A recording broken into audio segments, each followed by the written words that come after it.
Superman has had many faces over the years. From comic book characters, from Christopher Reeves to Henry Cavill, he's been reimagined time and time again. And I love them all. And I want to preface, I am a Henry Cavill and a Snyderverse fanboy. But today, I want to talk about a version that doesn't get nearly enough love.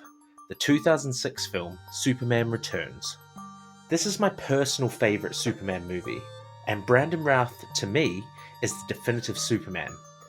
In this video, I'm going to break down Routh's portrayal, the writing and story, the visuals and cast, and finally some criticisms, some of which I agree with, and some I definitely do not. Firstly, a bit about the movie. Superman Returns opened in theatres on the 28th of June 2006, bringing in a disappointing $391.1 million globally. Not a traditional reboot. Instead, director Bryan Singer envisioned it as a spiritual and narrative sequel to the original Superman movie released in 1978 and Superman 2 from 1980, both directed or co-directed by Richard Donner. The film deliberately ignores the events of Superman 3, 1983, and Superman 4, The Quest for Peace, released in 1987, which were widely criticised for their declining quality, leaning into camp slapstick humour and low-budget visuals, drifting away from the grounded mythic tone Donner established. Instead, Superman Returns picks up after Superman 2, following the idea that Superman had left Earth for several years to search for remnants of his destroyed home planet, Krypton, a plot that fills in the gap after Superman's battles with General Zod. The film even reuses John Williams' original Superman theme, and Marlon Brando's voice and footage as Jor-El, Superman's father, both symbolic and literal ties to Donner's era. Singer didn't just want to reboot Superman, he wanted to revive him. Superman Returns treats the first two Reeves films as canon, brushing aside their later sequels to restore the character's nobility and heart. It's less of new beginnings and more of a quiet return. Part 1. Brandon Routh's Superman, The Legacy Lives On. Let's talk about Brandon Routh, who plays Superman/Clark Kent in Superman Returns. When Bryan Singer signed on to direct Superman Returns, he wanted a relatively unknown actor who could embody the essence of Superman, both physically and emotionally. A 25-year-old Routh was discovered through a nationwide casting search. He was recommended by casting director Alyssa Weisberg, who had seen him in several small roles like Gilmore Girls and Will and Grace. Singer reportedly met Routh for a coffee before the formal audition and immediately saw something special. He was struck by Routh's humility, earnestness, and calm demeanour, qualities that mirrored Clark Kent himself. Singer said Routh had a Christopher Reeve-ish quality, not just in looks, but in how he carried himself. He felt Routh could portray both Superman's strength and Clark's vulnerability. It's often noted how much Brandon Routh resembles Christopher Reeves as well, to the point that Reeves' widow, Dana Reeve, reportedly said Routh looked uncannily like Chris. That resemblance gave the film visual continuity with the Donner era. But what made Routh stand out wasn't just looks, it was his sincerity. He wasn't trying to be cool or edgy. He leaned into Superman's core values: kindness, hope, compassion. Routh trained heavily to take on the role and eventually bulked up to around 220 pounds of lean muscle. Despite not being a bodybuilder type, he achieved the classic clean-cut superhero look that resonated with fans of the original film. However, what immediately stood out to me is that Routh isn't some overly muscular, veiny action hero type, and that's exactly why I love him in this role. Superman doesn't need muscles, he's Superman. His strength is infinite, no matter how he looks, and Routh embodies that quiet power. His calm, soft-spoken demeanour makes you feel like you're watching someone who could lift a mountain, but still smiles and sees the best in people. There's gentleness in Routh's presence, the subtle, I'll take care of it energy paired with the naivety Superman often has. He's not cynical, he believes people can change, that the world is worth saving. That's what makes Superman Superman, and Routh nails that balance. And yes, as mentioned, he looks like Christopher Reeves, helping the film to be a spiritual and narrative continuation of the original Donner Superman films. In fact, it's often referred to as the unofficial Superman 3, ignoring the other sequels and continuing the legacy of the 1978 and 1980 films. Routh's portrayal instantly made me a fan of him as an actor. He later portrayed Daniel Shaw in Chuck, one of my personal favourite shows of all time. Then he came full circle again, reprising Superman in the Arrowverse. Seeing him return with a Kingdom Come inspired suit was emotional, especially knowing how he handled the initial reception of Superman Returns. He's been open about the disappointment that followed the film's release, but he's never lost a love for the character, and he has consistently expressed gratitude for being able to wear the cape and take part in such a legacy. That humility and love for Superman really comes through in everything he does with the role, and that makes his version all the more special. Part 2. A story with heart. Let's be honest, Superman Returns isn't about flashy lights or fast-paced action. It's about emotion. It's about consequences, and in that way, the writing stands out to me. After mysteriously disappearing for 5 years, Superman returns to Earth to find a world that has learned to live without him. Lois Lane has moved on, the world's faith in him has faltered, and Lex Luthor has hatched a dangerous new plan involving stolen Kryptonian technology. As Superman tries to rekindle hope and reclaim his place as Earth's protector, he faces emotional and physical trials that test both the man and the myth, all while discovering that some legacies are more personal than he'd ever imagined. Superman may be the strongest being on Earth, but in this film the writers use his vulnerabilities cleverly.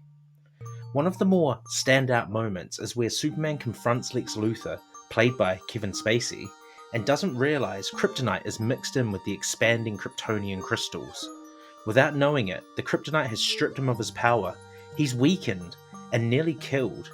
Not because he's careless, but because he's Superman. He's never really been in a fight that he's not automatically the victor of. Lex's quote of, "Didn't your father ever teach you to look before you leap?" not only rubs salt in the wound, but highlights the fact that it wouldn't have even crossed Superman's mind to check for dangers in a situation like this. He's rarely ever had to. That moment hits hard because it shows us that even gods can be caught off guard. And ultimately, it's the humans who save him, which is a nice wee turnaround from the standard Superman saving everybody. The emotional weight of the film is driven by the relationship between Superman and Lois Lane, played by Kate Bosworth. After being gone for 5 years, Superman comes back to a world that's moved on. Lois Lane has a child, a husband, a whole new way of life, and she's written a Pulitzer Prize-winning article named "Why the World Doesn't Need Superman." That hits hard. The emotional weight here isn't about fights, it's about consequences. Superman left to find the remnants of Krypton and came back too late. Now he's a relic, a myth trying to figure out if he still matters. And that triangle between Superman, Lois, and her new husband, Richard White, isn't just romantic, it's full of subtle pain. Superman wants to reconnect, but the world isn't waiting for him, it's moved on. That's real storytelling. Part 3. Timeless visuals and a stellar cast. I've watched Superman Returns multiple times a year since 2006, and honestly, the effects still hold up. Sure, there are a few spots here and there that are dated now. The effects may not be flawless by today's standards, but there's something timeless about them, especially the lighting and cinematography. There's a soft, almost golden hue throughout much of the film that gives it a comic book feel.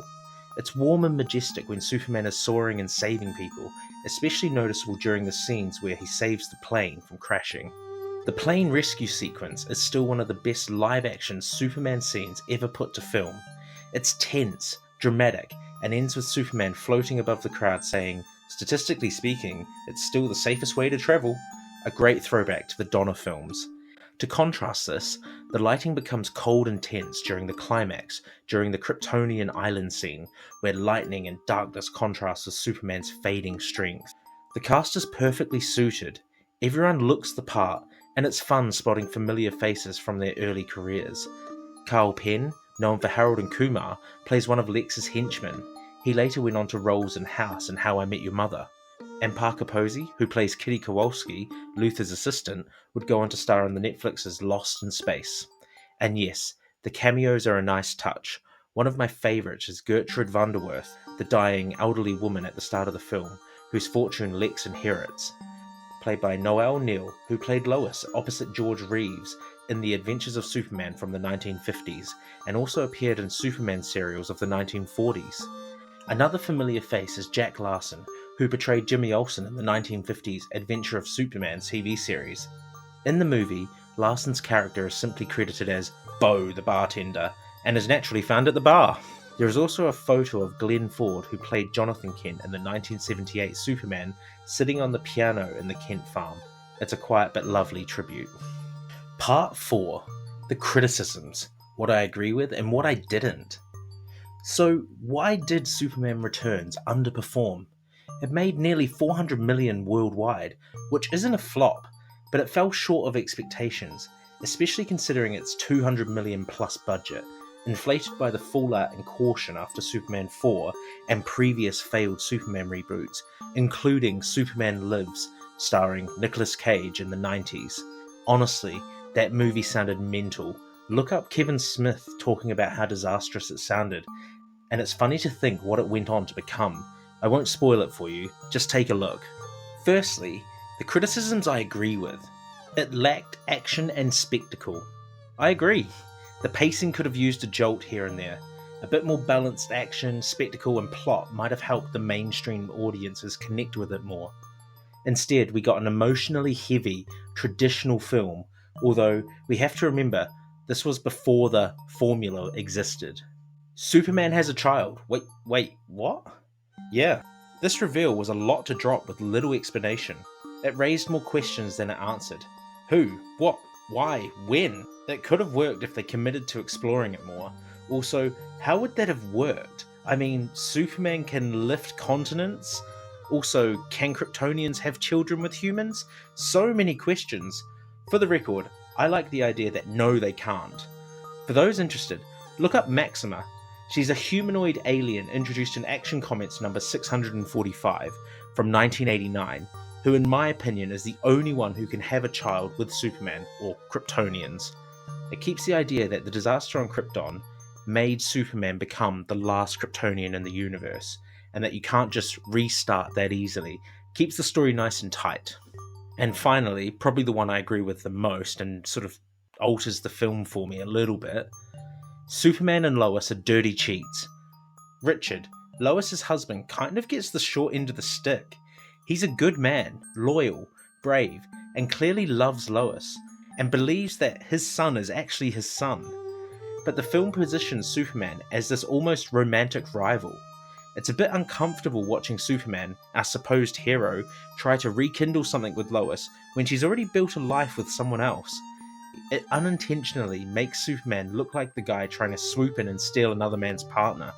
And that's not a great look, even if you are Superman. On top of that, Lois hides the truth about Jason being Superman's son, which is pretty disgusting when you think about it. She robs both Superman and Richard of honesty, and it makes the whole situation messier than it needed to be. The film tries to play it as emotional drama, but it raises serious questions about several characters' integrity. Criticisms I partially agree with. Superman abandoned his kid and Lois. That's not heroic. On the surface, yeah, fair criticism. But Superman didn't know he had a child. That context matters. It's not the best plotted storyline, and it's a bit of a twist in Act 3, but I think most people knew, but I wouldn't call it a character flaw. The film is slow. That's subjective. It's a slow burn, but intentionally so. It's built around emotion, not explosions, but part of me thinks it should have had some spectacle, especially in a reboot, where it hadn't really been done before, although that plane catch was pretty epic. And now finally, the criticisms I disagree with. The story is weak. I cannot disagree anymore. The story has weight and themes, about returning home, regret, love lost. Superman returns to Earth after years of searching for remnants of Krypton, only to find he no longer has a clear place in this world. Lois has moved on. The world's adapted without him, and his identity feels fractured. This theme touches on the loneliness of being the last son of Krypton, and the struggle to reconnect with humanity. Audiences may have expected punchy punchy pow, but this was a 70s style film made in 2006, and that mismatch hurt the reception. But the heart of the story is strong. The discovery that Superman may have a son forces him to confront the idea of his legacy, not just what he leaves behind, but what kind of world is he shaping for the future of generations. It also parallels Jor-El's guidance, showing Superman stepping into the mentor or protector role. Superman has to make amends for abandoning Earth, even if his intentions were noble. The world, and Lois especially, must decide whether they can forgive him for leaving, and whether Superman can forgive himself. There's a tension between Superman's duty to the world and his personal longing, especially regarding Lois and the life he might have had. His sacrifice and restraint in not disrupting Lois's life fully highlights the commitment to doing what's right, not what he wants. Superman is often seen as a godlike figure, but this film emphasizes he's very human, feels emotional, and emotional struggles like love, loss, jealousy, and heartbreak. This contrast gives him vulnerability and depth, reminding viewers that even the most powerful beings can feel helpless. Next up, Lex's plan is just another land grab. Sure, Lex's plan echoes the land grab plot from the Donner movies, but Kevin Spacey gives Lex a creepy, smug superiority complex that works. He's manipulative, theatrical, and cruel, using alien tech to build a new continent and destroy half the world. It's classic Lex. Greed wrapped in a god complex delusion. Exactly how he should be. It also makes the character feel like he's the same character from the earlier films, helping link the Donner films to Superman Returns.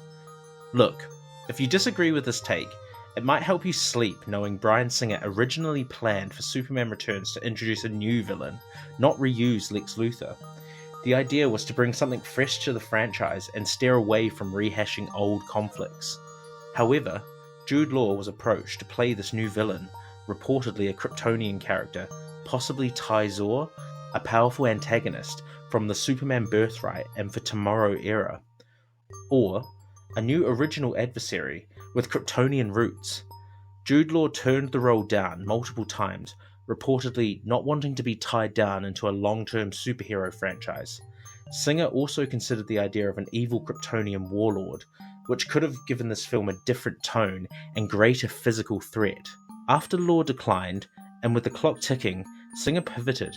He fell back on Lex Luthor, a safe and familiar choice. Kevin Spacey had just worked with Singer on The Usual Suspects and was eager to join the project. This change resulted in a Lex that was a blend of Gene Hackman's charming real estate schemer and a darker, more malevolent version with a genuine grudge against Superman.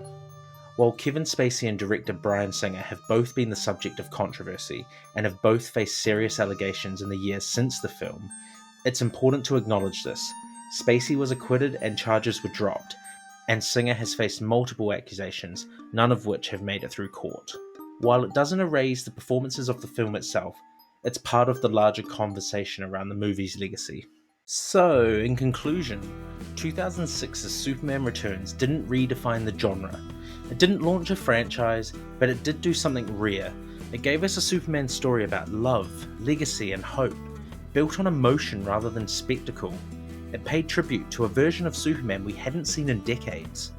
Brandon Routh gave us a Superman who was kind, vulnerable, and human, and that, to me, is why Brandon Routh is my favourite Superman, and Superman Returns is my favourite Superman movie. It's not perfect, but neither is Superman. He just keeps trying, and that's why he's a hero. Thanks for listening. See you soon.